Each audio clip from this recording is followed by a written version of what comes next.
ഈശോ മിശിഹായ്ക്ക് സ്തുതിയായിരിക്കട്ടെ. പ്രിയ സഹോദര സഹോദരി, ഇന്ന് കർമ്മല മാതാവിൻ്റെ തിരുനാൾ ദിവസമാണ്. നിനക്ക് തിരുനാളിൻ്റെ എല്ലാവിധ മംഗളങ്ങളും നേരുകയാണ്.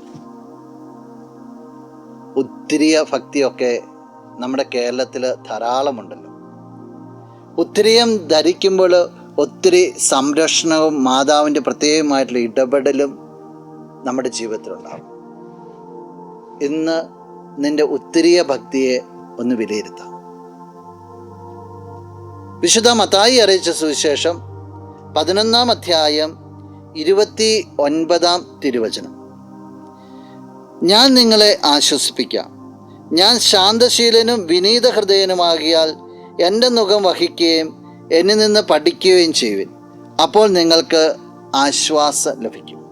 ഈശോ ശാന്തശീലനാണ്, ഈശോയുടെ വിനീത ഹൃദയനാണ്, ഈശോയുടെ മുഖം വഹിക്കാൻ എളുപ്പമുള്ളതാണ്. ഈശോ പറയുക, നിനക്ക് ഏറ്റവും ചേർന്ന രീതിയിലാണ് ഈശോ നിൽക്കുന്നതെന്ന് പറയുക.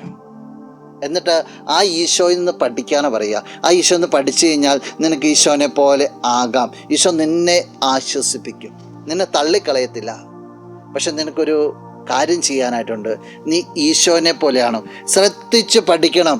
സുവിശേഷം നമ്മൾ കാണുന്നുണ്ടല്ലോ, മറിയം ശ്രദ്ധാപൂർവം ഈശോയുടെ മുമ്പിലിരിക്കുന്നത്. ശ്രദ്ധയോടെ ഇരുന്ന് ആ മുഖത്ത് നിന്ന് പഠിക്കുകയായിരുന്നു, കേൾക്കുകയായിരുന്നു. ഒട്ടിച്ചേരുവാൻ നിനക്ക് സാധിക്കണം. നമുക്ക് പ്രാർത്ഥിക്കാം. കണ്ണുകൾ അടച്ചുന്ന കരങ്ങൾ കൂട്ടും. നല്ലവനായ കർത്താവേ, നിന്നെ ഞങ്ങൾ സ്തുതിക്കുന്നു, ആരാധിക്കുന്നു, മഹത്വപ്പെടുത്തുന്നു. നിന്റെ നിറ സാന്നിധ്യത്തിന് നന്ദി പറയുകയാണ്. ഈശോയെ, ഈ വ്യക്തിയെ അനുഗ്രഹിക്കണമേ പ്രാർത്ഥിക്കുന്നു. ഈ ദിവസം ഏറ്റവും നല്ലൊരു ദിവസമായി തീരട്ടെ എന്ന്, നിന്റെ കൃപയാൽ നിറയട്ടെ എന്ന് പ്രത്യേകമായിട്ട് പ്രാർത്ഥിക്കുന്നു. ഇപ്പോഴും എപ്പോഴും എന്നേക്കും. ആമേൻ.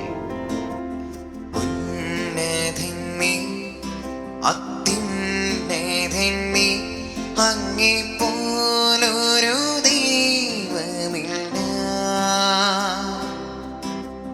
അത്ഭുതവാൻ അതിശയവാൻ നീ മാത്രമേ ദൈവമേ.